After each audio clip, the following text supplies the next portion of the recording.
Sa unang tingin ay parang normal lamang ang video na ito. May batang masayang kumakain habang binibidyo siya ng mommy niya.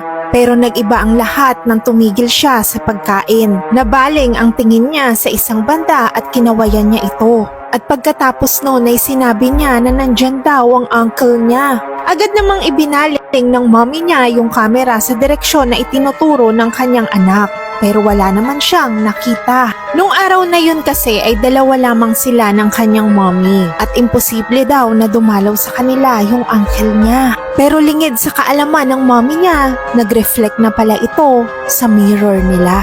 Nung may tinuro nga yung bata sa direksyon na yon ay agad namang inilipat ng mommy niya yung camera. Pero wala itong nakita kaya sinabi ng mommy niya na wala namang tao doon. Pero sumagot yung bata at ito ang sinabi niya. そこにいるよ。